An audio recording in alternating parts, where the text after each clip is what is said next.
This will be the hardest keynote I've ever given my whole life. If you're a sympathy crier, I'm warning you right now. Yeah. What made you want to share this? I don't want to share this. That's why I just want to get through this one keynote. I just need to get through this one. Then the rest of them are technical. I can talk about compensation models and marketing all day. Economics, let's go. Even philosophy I'd be okay with.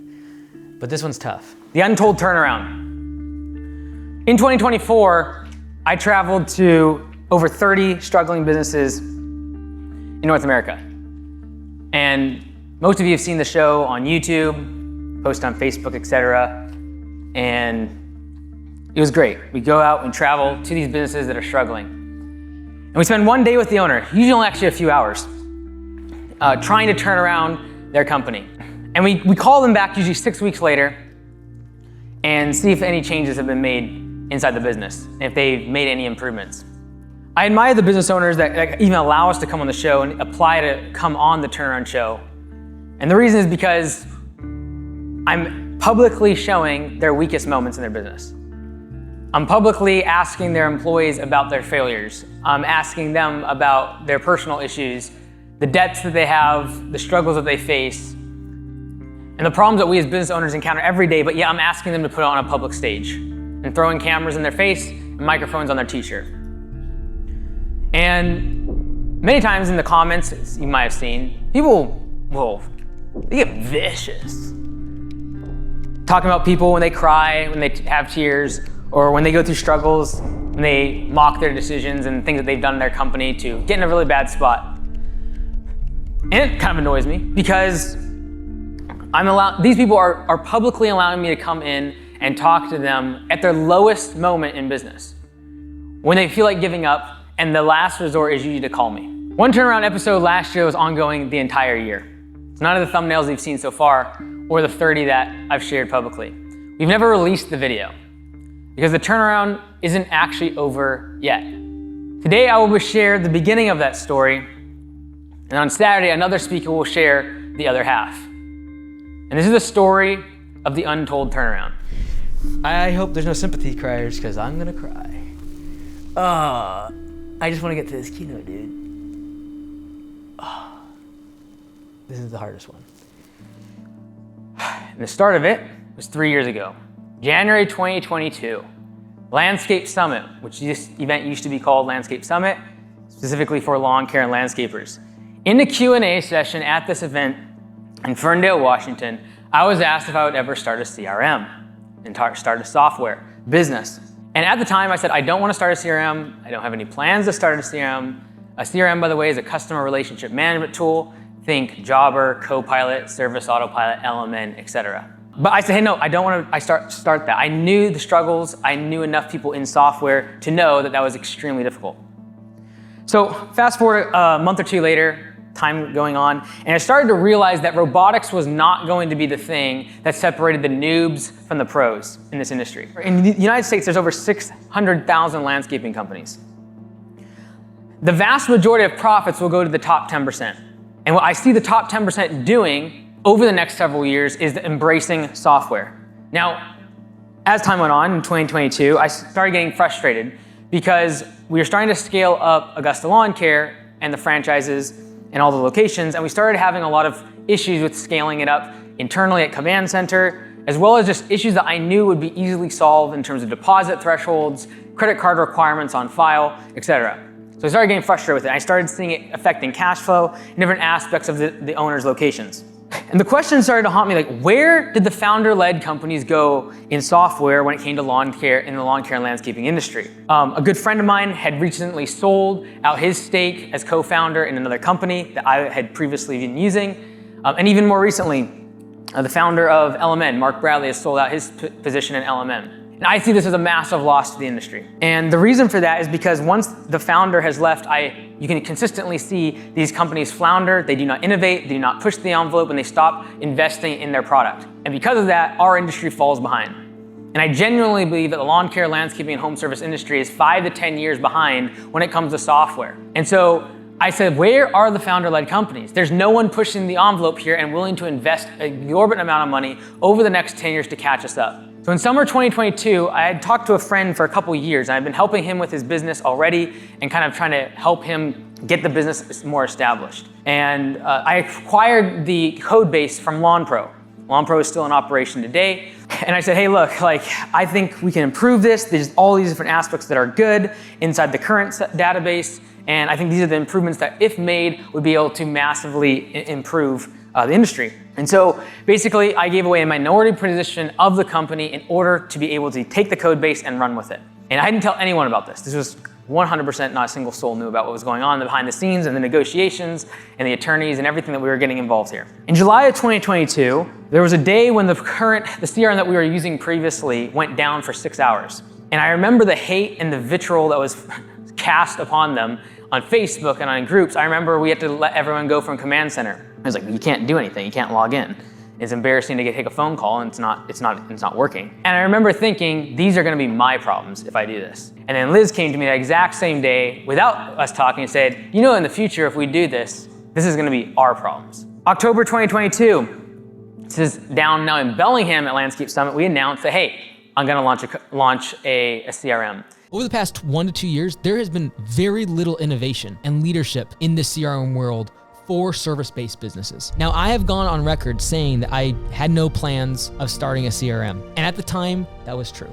But over the past 12 months, as I've tried many software systems, looking for the best alternative for Augusta Lawn Care, and trialing many of them, getting to know the founders, getting to know the tech developers, and looking at the actual tech stack behind these products, I realized there was no other choice but to start my own.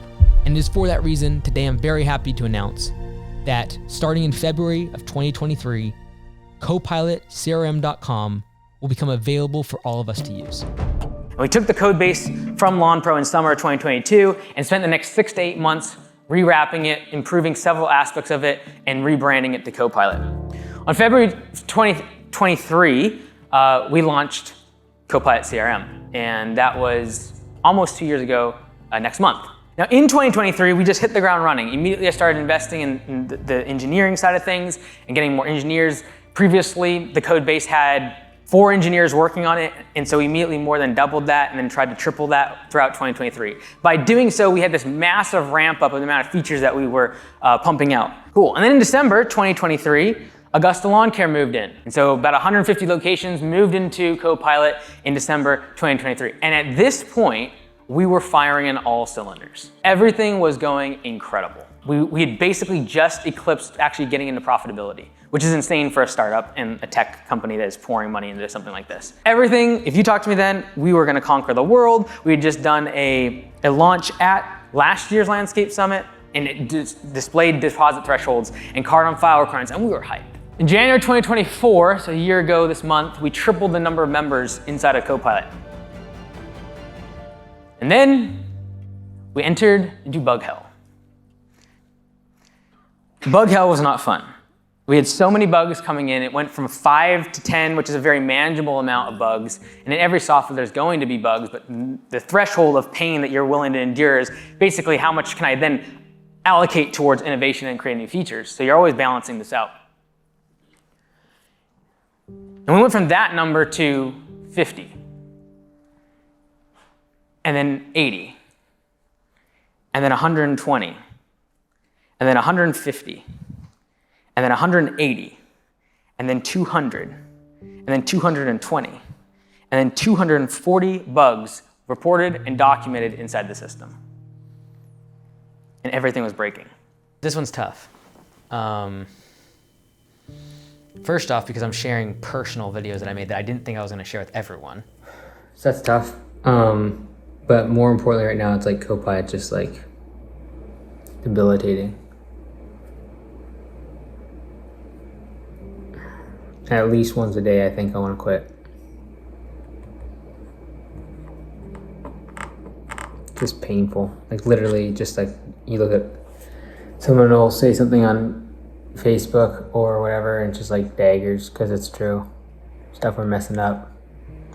It's so fragile right now. And like I'm not sleeping.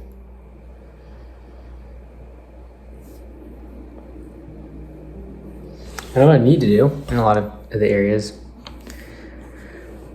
But I can't get in really to do a lot of engineering, and I'm doing what I can in terms of like leading the team, etc. But it's exhausting. It is. Every time I can feel this wave of like anxiety.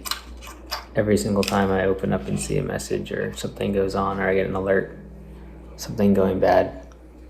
Today there's over 50 bugs inside Copilot. And that's after like two weeks of just solid fighting bugs. Stop development, stop the roadmap, and we're just fighting bugs. We are losing members, going back into burning money. All of Augusta Nation's using it. Every single location is using Copilot. And literally a week later, everything broke up. Just messed up, man. In the moment when you make the video, you're just doing it to document it. This is the first time I've gone through partly going through hell this past year, I knew that we would come out of it. And I knew that I would want it documented. So I did. I made videos, but in the moment, you're not thrilled about it. You'll see, like, even when I show the video, like, I just turn it off. Sometimes I'm just like, oh, this is so stupid. Because in the moment, you're not. But I also wish I would have had more videos back when I was sleeping in the closet. I wish I would have had more videos of me working out in the field for 12 hours and then going to school for 4 hours and then getting up a few hours later to do it again. Like, I wish I had that documented, and everyone says that. Like, Alex says the same thing. So, like, when I was going through hell, I'm like, I'm going to document it. So stupid. Emails broke, texting broke,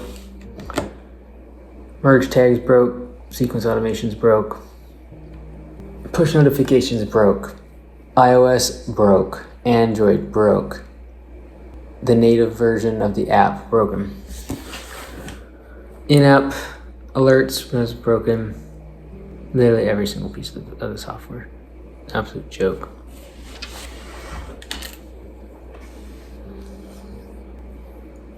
I do believe that we will turn things around. I have no doubt, especially the past couple weeks, made a bunch of really good changes. I fired some lower level devs. I'm doing everything I possibly can. And that's the only solace I have. Everything I possibly can. And some. I'll show those videos tonight, and like, hopefully, the goal in doing that is not people feel bad for me. It's none of that. It's a matter of they have felt that same way, and they are not alone. And if they have any respect for me in the fact that they travel across the country to be here to listen to what I'm talking about, I would hope that they also realize that even I went through those same things this year. Took the family on a vacation, the entire extended family, all the nieces and nephews. I worked for the vast majority of the day and nights. I'd say maybe 50% of the day I would work here and there, taking meetings, etc. Maybe 60%. And then once I went to bed, I would work all night. 5 to 6 hours at least. We were there for 4 days in Mexico. It was an awesome trip, loved it. Worked every single minute almost. And if I wasn't working, I was thinking about it. But like, it was so bad. Dude, just like reliving, like I remember like so vividly, like not sleeping and like it's torturous. And like, yeah. So right now, every day I want to quit. Every single day I will put my head in my hands and just say, this hurts. Because something new will break. The servers will break. Something will break. And every single day, I will disappoint the people that I love the most. So, do I think I'll turn around? 100%. Do I think in a year I'll probably watch this video and laugh at myself? Probably. But this is hell. This is hell.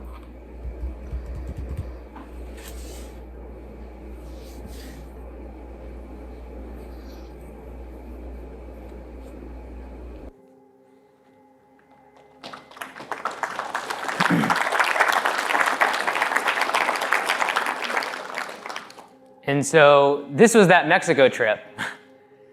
This is the social media version of what most of us tell. That was, we took 4 or 5 days in Mexico, had the privilege of taking everyone down there, had a really nice place right on the water. and I did not think about anything besides the issues in the business.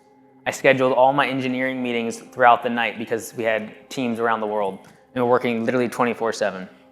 I was rebuilding the engineering team as a non-technical co-founder, trying to figure things out. And yeah, it didn't get any better.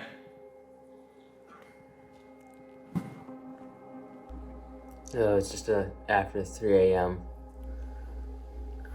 and the site's down.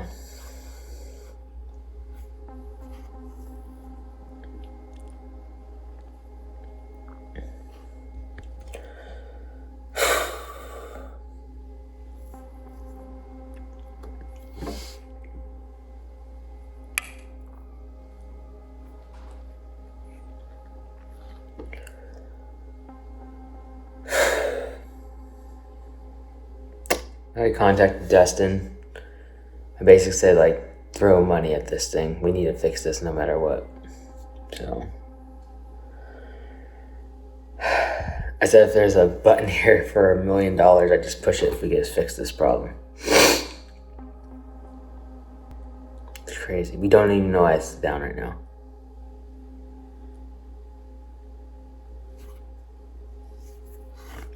Oh, so painful. Like, and if we don't have this up in like 20-30 minutes, this whole thing is just, everyone starts waking up right around 4 a.m. Eastern. And everyone starts hitting the API. Oh, man. Oh, so dumb. What are we doing, folks? Goodness gracious. Don't worry, it gets worse. I think it'll end good. Like, I think it'll be motivational at the end, but the first 25 minutes, reliving all that stuff, dude. And then in spring 2024, people started posting about it. And if you're in the crowd, I'm not trying to blast you, okay? I just asked the support team to get me a few screenshots of comments about me. So I'm not gonna read them. You can see them on the screen. Good times. Let's not make this too much. All right. So these are on Facebook public posts. These were inside the member group. People saying things about me, the CRM, etc. I did not capture these or keep these. I just asked the support team, Parker can be my witness, to go grab these for me. But yeah, I know almost all these people, by the way. And the thing is, they were right. Every single one.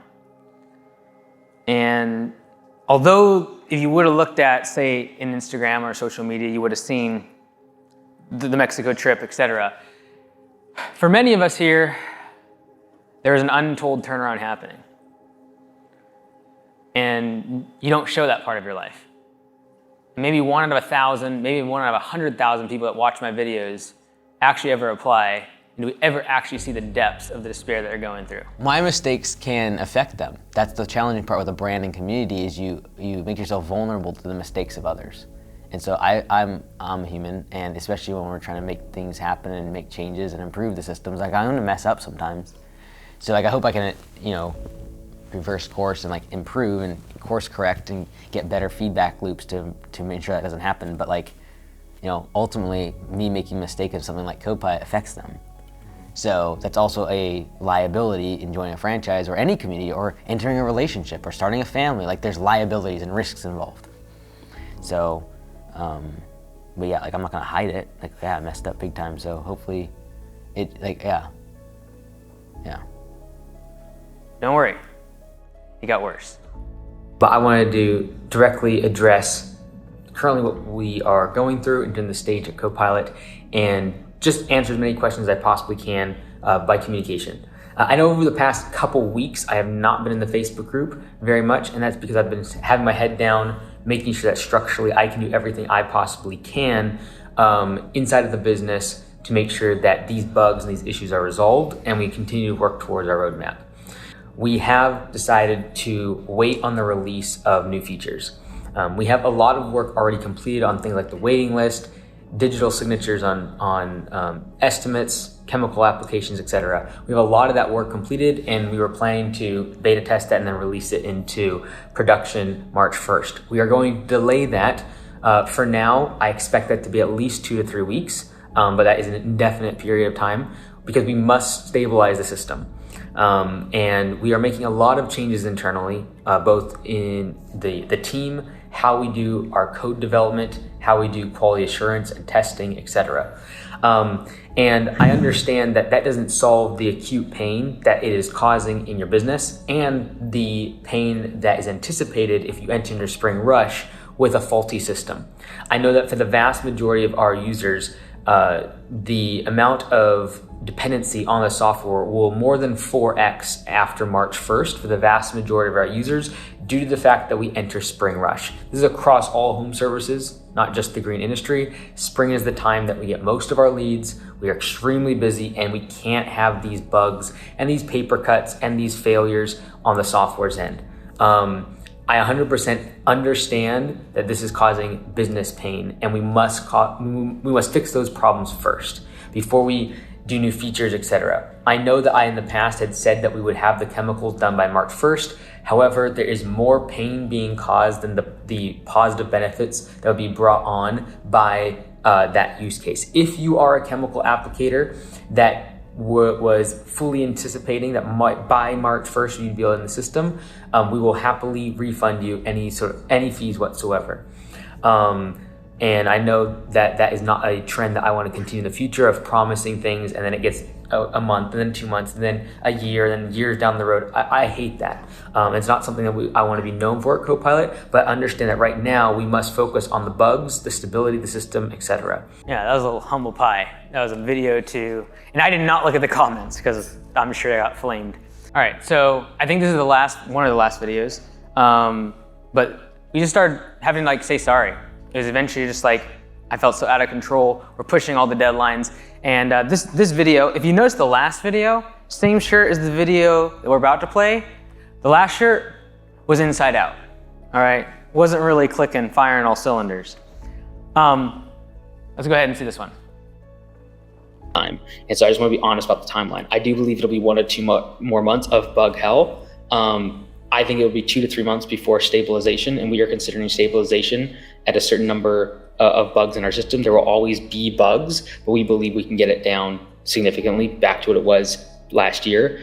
And that would be an 80% reduction of what we currently have in terms of bugs. And I do believe that towards the end of those 2 to 3 months, we will be able to start releasing features that are 60 to 70% done. And that includes the wait list, that includes chemical applications, signatures on email, signatures and estimates, and a lot of features on the dispatch board, et cetera, that we have literally 60 to 70% completed prior to 4 weeks ago stopping the development of that. I know I'm not in the Facebook group every single day responding when people tag me or making comments, et cetera. I can only take so many inputs in a day. And right now, being reactive on my part is very, would be a poor use of my time. I'm in with the team every single day, trying to make improvements and help all 700 users of Copilot. And so as much as I very much like being one-on-one and addressing people's comments and concerns in emails one-on-one, I'm just not doing that right now. I do believe my time focused on the entire code base, the team, making sure that leadership is in place and problems are being solved is the best use of my time. That being said, someone had asked me in an email, they said, are you taking down note of people that are saying negative stuff right now? I'm not. First off, I'm not seeing it really. If someone's saying something in the Facebook group, or I know some people have made some videos about me and stuff like that on YouTube and things, and it's fine. I deserve every bit of the frustration being given to me right now, and I deserve any of the criticism at this point. As a leader of any organization, you or I will get the brunt of the praise as well as when things go wrong. And so we are in a very low, and so I will get the brunt of that. And I deserve all that frustration. And if someone needs to leave Copilot because the spring rush is coming up and they're like, hey, I can't wait another couple months. I need to be able to have these things more ironed out. I understand, and I apologize. If I would have anticipated this going into 2024, I would have been more clear and honest about that. I did not anticipate this at all. I didn't think that what happened in December, January that's getting increasing so many members would have this kind of impact. And I thought we would be able to fix it in a couple weeks. I genuinely did believe that. No, the product needs to get improved. It needs to get fixed, dude. Everyone, yes, they deserve an apology. They just want the stinking thing to work. The issues I was having got to a point to where I just didn't want to use the software. I didn't want to be in it. I dreaded having to, go in Copilot and do what I had to do. I eventually ended up reaching out to Mike Andes personally, kind of like listed all the things, like, hey, if I'm paying you $250 a month and I'm still having these issues, like that's not right with me. And so we've done a better job of stabilizing things. There's still a little bit more to go in the next couple months. I think that will, that will evidence itself over the next couple months. But whether that's healing for me, I don't know, dude. I don't even want to think about it. This is just more like painful just thinking about this again, because this is stuff that it was in the past, it was done. All right, so spring 2024, I came to the realization that this was going to take way longer than anticipated and cost 10 times, if not 20 times more than I anticipated. And one of the actually lowest parts was actually in May. I was flying out of Alberta from a turnaround, and I was in the airport, and all our flights were getting canceled. I was with the media team. I think it was actually just Terrell at the time.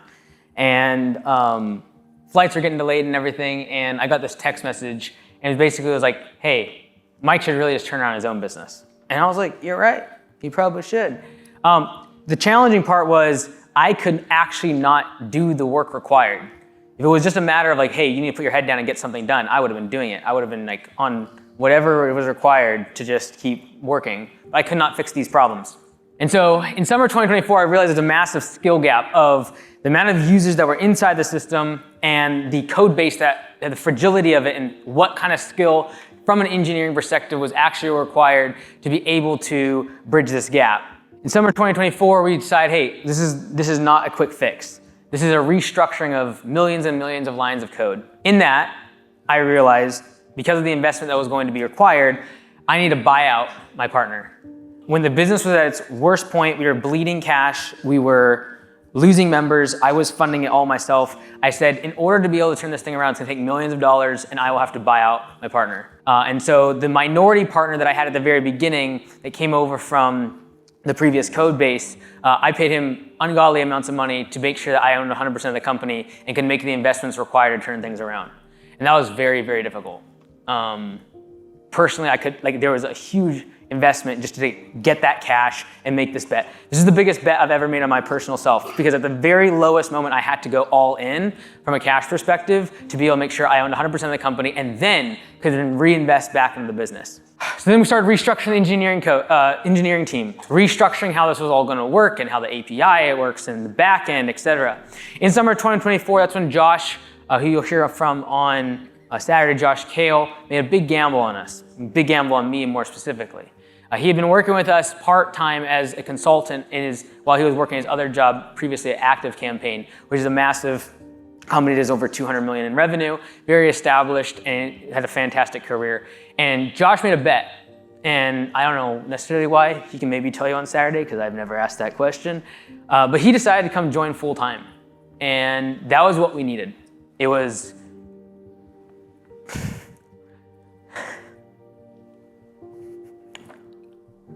an answer to prayer. It was at my lowest moment, and I could not turn this thing around.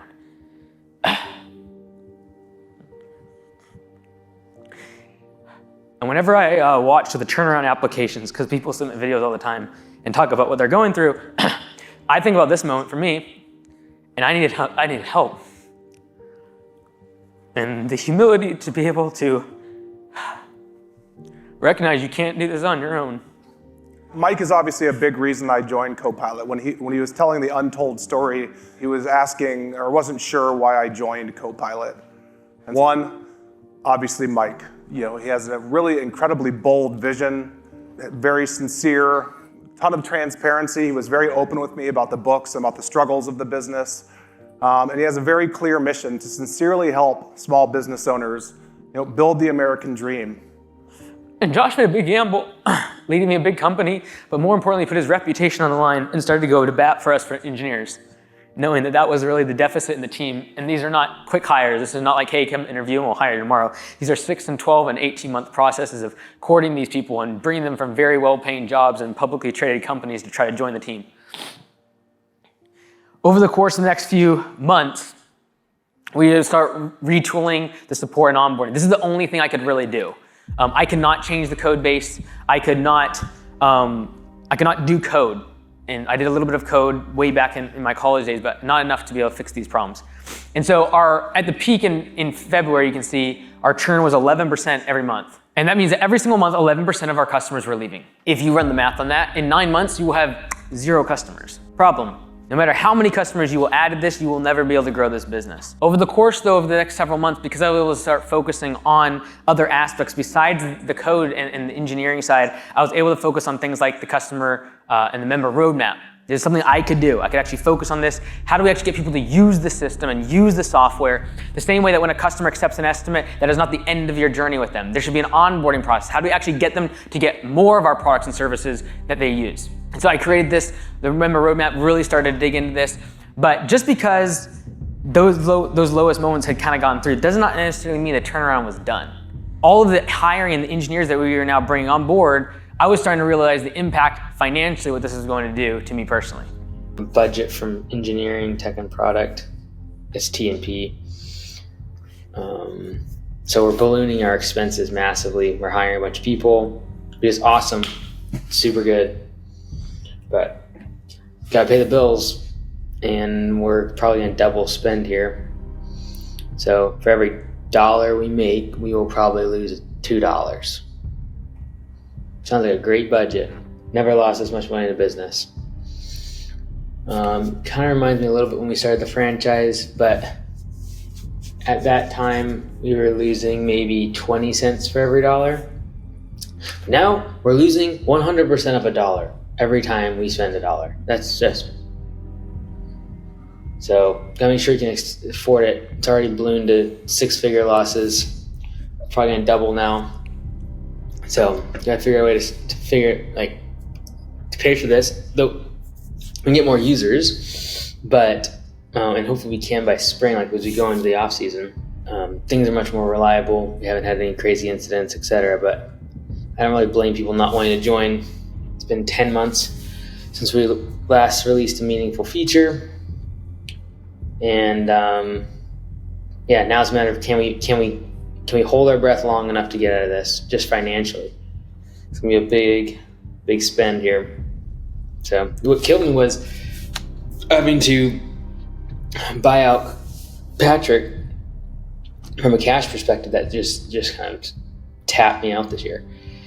So then we got October, November, December, January, February. We got like 6 months here. And so if we can get our stuff together and then show just how much of the back end has actually improved and changed.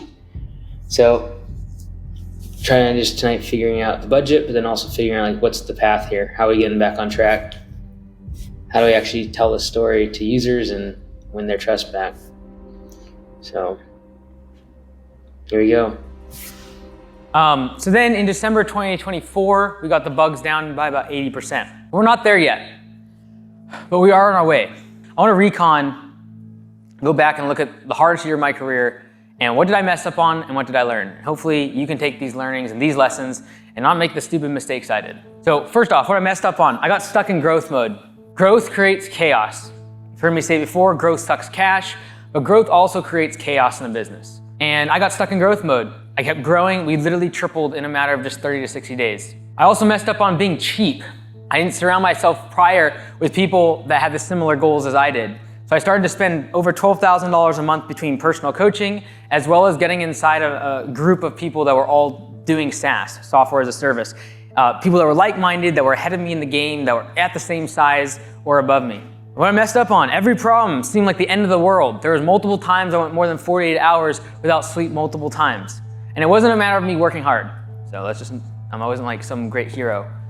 This was anxiety not allowing you to sleep. This is your heart racing and feeling like no matter what you do, even if you did fall asleep, you'd never wake up rested. That's what this felt like. I didn't share my goals with my team. It was a big mistake, and it doubled the time that it took for me to bring on key team members that did help us turn around the business. If I would have just shared the goals and what is the mission of the company and what's the end result and what does this look like in 10 years, and actually given them a roadmap for that and actually shared it instead of being so conservative and not wanting to share everyone else what I had in terms of planning. What I messed up on, I moved too quickly. What I learned from that is listen, test, iterate, get feedback, repeat, then launch. And I just kept launching stuff. I just kept going and going. I was just going so fast. Instead of just listening to members, listening to customer feedback, listening to people around me, testing these things, iterating on those incrementally, getting feedback again, and repeating that cycle over and over and over again. The reason I needed a VP of product like Josh is because that's all they do, is they talk to people, they iterate, they get feedback, and they just keep going through this cycle. And to me, as a founder, as a CEO, as an entrepreneur, that slows me down. What I learned is that one good change in a business every 6 weeks, you will do just fine. I would argue one good change every quarter, your business will be fantastic in a matter of just a couple years. And so instead of trying to pound things out, whether it be I'm talking about features here, but think about in your own business. You're gonna leave this weekend with 100 different things you want to be doing in the business. And you're gonna hear all the keynotes and all the talks, and you're gonna talk to 5 other people and have all these brilliant ideas. And if you just do one of them in 6 weeks, it's the main one. It's the one that you know you should be doing, but you're not. The one major domino in the business, if it would topple, would change the trajectory of the business forever. So my entire thought process around business completely changed. Instead of being so fast and focusing on the pivot and the innovation, just focus on doing it better. You cut grass, just do it better. You talk to customers, just do it better. You do sales calls, just do it better. You don't need anything new. You don't need anything flashy. You don't need to leave this conference and go change your business model or implement some crazy new marketing scheme. You just need to take what you're doing right now and do it better. And none of us want to hear that, because the people that do that aren't in this room. Entrepreneurs, we will go, we will do the next shiny thing. And you're gonna get 10,000 ideas, and only one of them needs to happen. What I learned is that culture fit, when it comes to employees and team members, culture fit is 101. Having experience is 201. It's the next level. Ideally, someone has experience. Been there, done that, 301. And expect to pay accordingly. When you start bringing on the level of people we needed to turn around the business, I had never paid that in my entire life. And I had made less on my personal tax return than some of their salaries. What I learned is you're gonna have to let small fires burn. Prioritize and execute, as Jocko says. Focus on what you can control. I had to realize I could not fix the code base. I needed to have people in place that could, and then I needed to focus on what I could focus on. The member experience, the onboarding process, other aspects of the business that I could actually control. And what I also learned throughout this entire process is that in war, you gotta turn off the noise. And what that turned out to be was me leaving over 30 groups, WhatsApp groups, Facebook groups, personal stuff, just shedding everything. And it happened over the course of 1 week.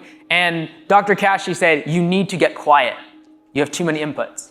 You need to get very, very quiet. People do deserve to know what happened on my end, because I left groups, I just cut everything out. And as part of when there's chaos, it's like in a time of war, you gotta get quiet, you gotta regroup, and then you gotta get violent. And that's what happened. That's how we were able to fix it. Hire whoever you need, untap the budget. We have to fix this. And the violent part was getting out of every single group, social obligations. Everything has to go in order to focus on this thing. And that was very, very painful. So in a time of war, and if you're going through this stuff, I'm talking about my experience, but please relate this to your own self, because I promise you this will work. In the time of war, turn off the noise.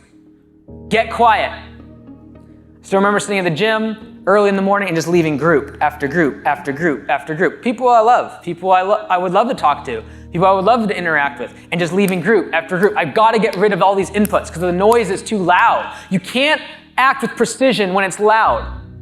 Why in golf, why in these other sports do they get quiet? Because they need to be precise. And in times of war, if there's so much action and noise and you have so many inputs in your life, you will make the wrong decision. And I was doing that over and over and over again.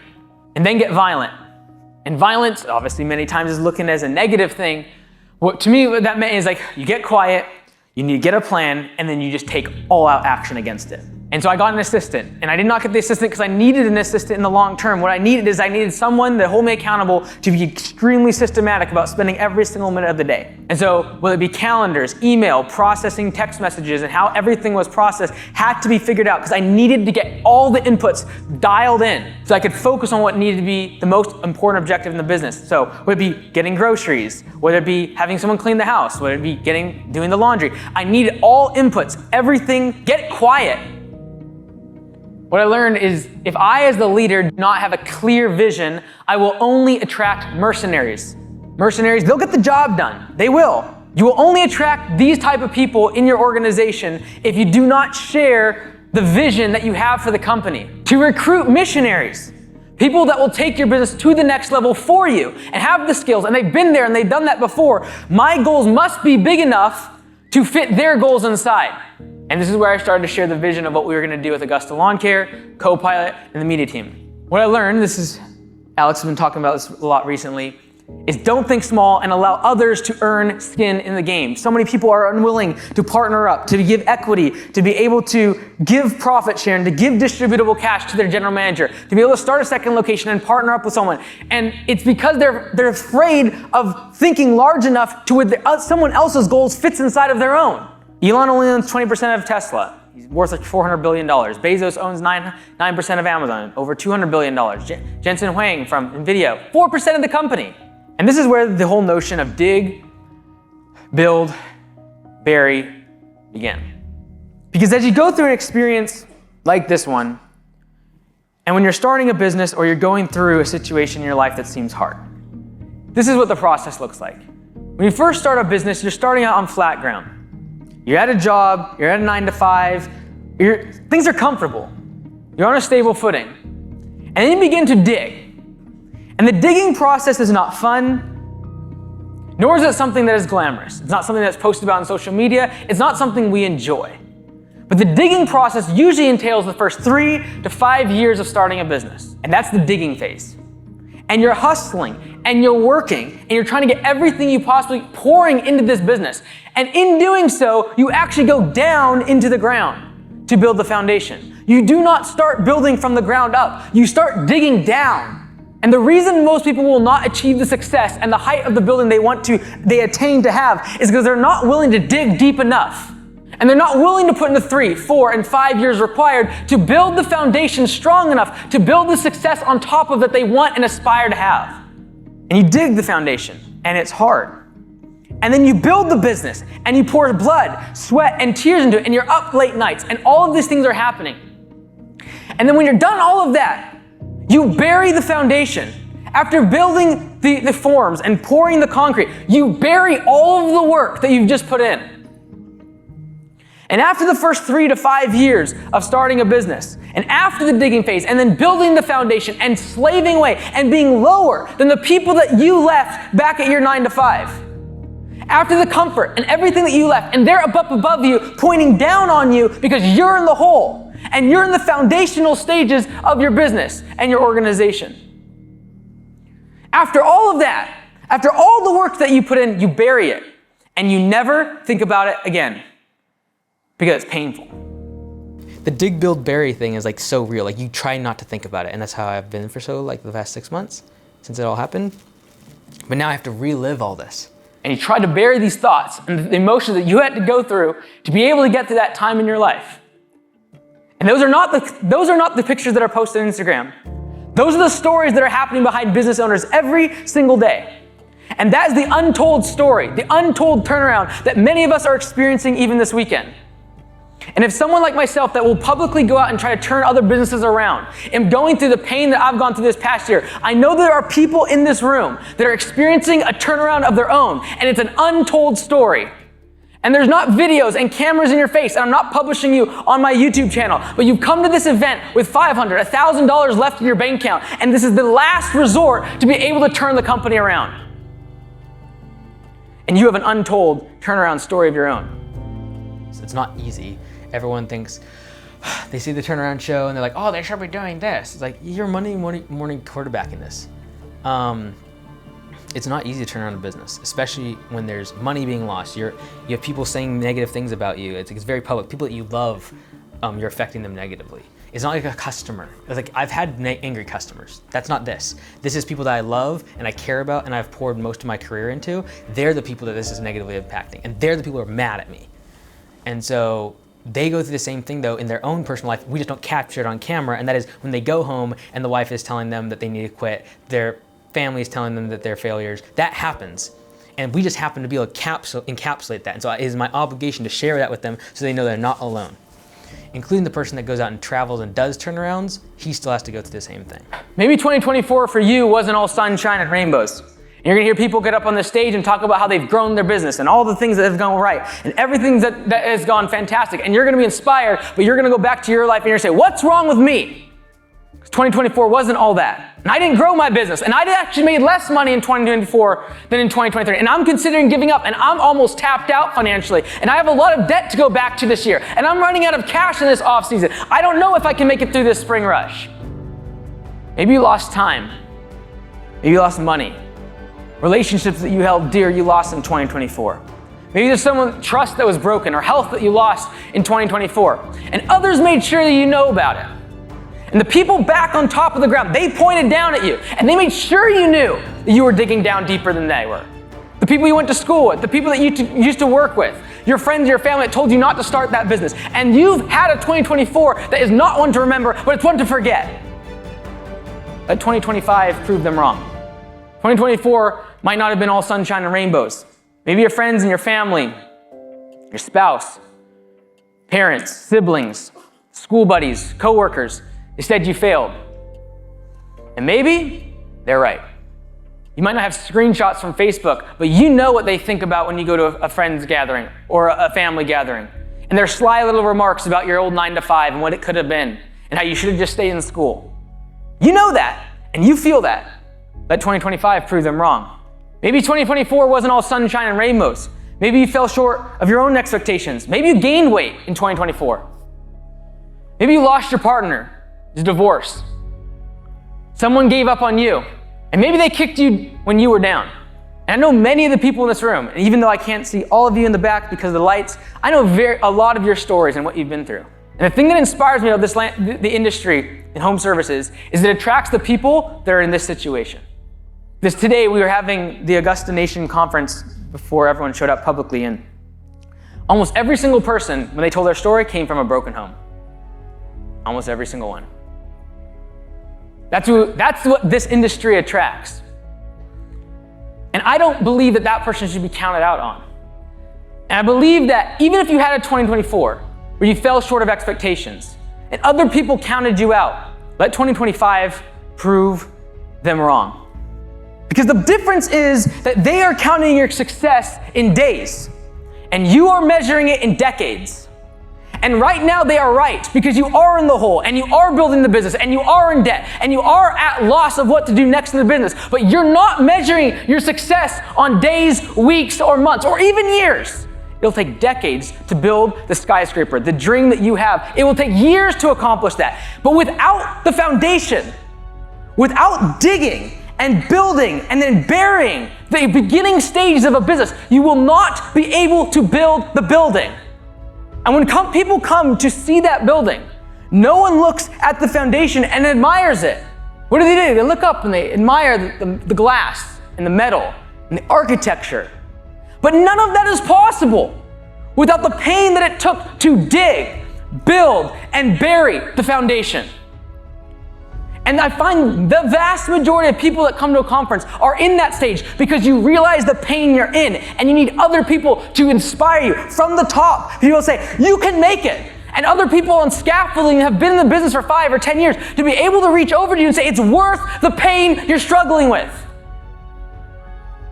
That's why you come to conferences. That's why you're going to talk to business owners this weekend. Because it's other people, whether they're in the pit with you, or they're up on the ground, or they're above, and they're screaming from the top of their tower saying, you can do this. That's why we have Blue Collar Summit. And when we talk about proving them wrong, use what you got. If it's a chip on your shoulder, if it's pride, if it's envy, regardless of what it takes to stay in the hole, do not get out. It's so easy to quit. And that's why 90% Almost 95% of businesses won't hit $1 million. 90% won't make it 10 years in business. It's because people have a ladder back outside of the foundation and they're not willing to put in the pain and effort that is required to dig, build, and bury. But let your game performance prove how hard you practice. You do not need to say this to people. You don't need to talk about how hard you're working. You don't need to make an inspirational quote on Instagram about how much you're slaving away in the hole. You just let the scoreboard do the talking for you. In a game, it just takes a couple seconds to look at the scoreboard and realize who's winning and who's losing. You don't need to convince everyone how hard you've been practicing and I did this conference and I had these ideas. Just execute. Just do way more work, way more reps. The difference between excellence and mediocrity is the reps that people have put in to go from one to the other extreme. If you talk about Kobe Bryant and every other element and aspect of excellence that we aspire to be, it's because they put in the reps. A great basketball player once said this quote, "Legends aren't defined by their successes. They're defined by how they bounce back from failures." And so if your 2024 was filled with failures, and you come to this conference as your last way, your last hope to turn around the company, let me first and foremost say this. The person you're looking on the stage is in the process of a turnaround. The person sitting next to you is in the process of a turnaround.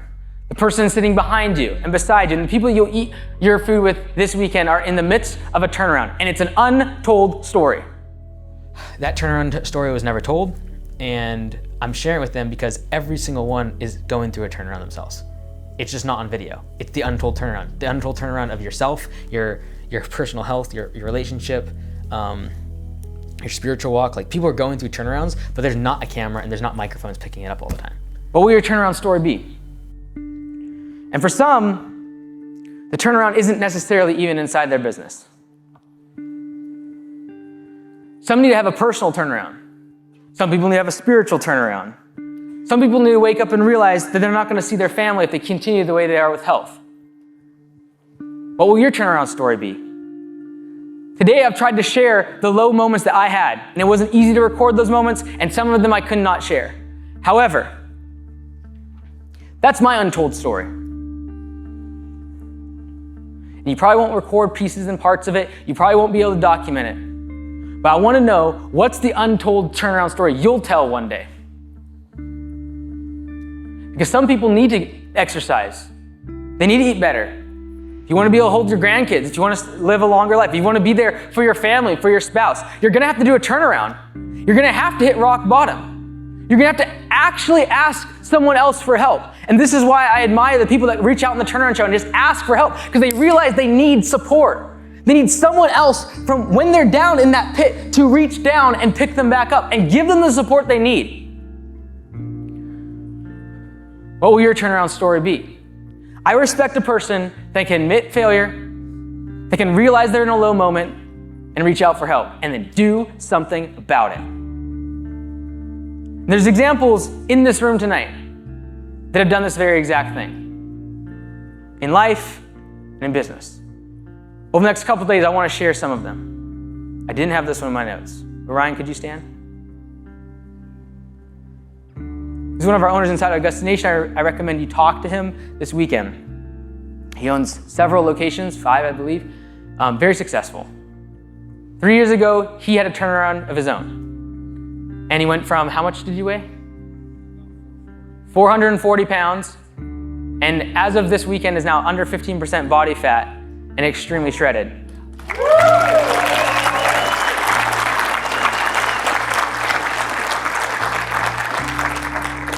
That's Ryan Payne's turnaround story. But what's your turnaround story? Because whether or not you're telling a story on a stage or in front of your family in 10 and 15 years from now, the actions you're taking today, the meal prep that he made, the hours he put in the gym, all the pain and agony he went through that is now affecting, if you don't mind, now his wife. I talked to her, is it okay if I say? She's now lost 55 pounds in the last few months.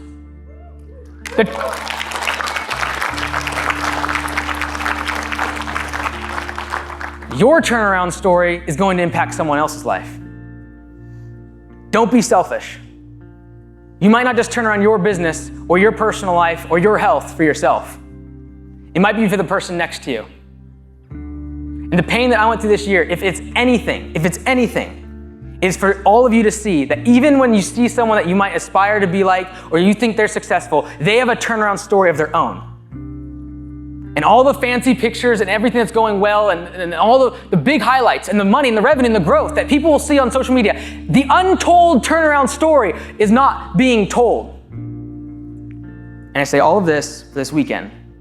When you talk to the people, when you're eating with them, I don't care about their age, I don't care about their color, I don't care about their size, I don't care about the revenue that they're doing in their business. Realize that every person that you talk to is going through a turnaround story of their own. And where you'll be at in 5 or 10 years from now is going to be determined by the actions you take after this weekend. No, it's been like a 6 months of just like a slow trudge up the hill. Everyone thinks the turnaround happens immediately. And they watch a video of mine and they're like, why weren't 6 weeks later, they should have done this and this and this. It's like, it doesn't work like that. Especially when there's like personal dynamics and family stuff and there's things going on, there's mental stuff and all these things in a business owner's life. And so it's been 6 months of a slow trudge up the mountain, and that's what a turnaround is. And so one day we'll have the resources to be able to like follow up with these owners 6 months later, 12 months later, and it takes that time. The bigger the business too. And so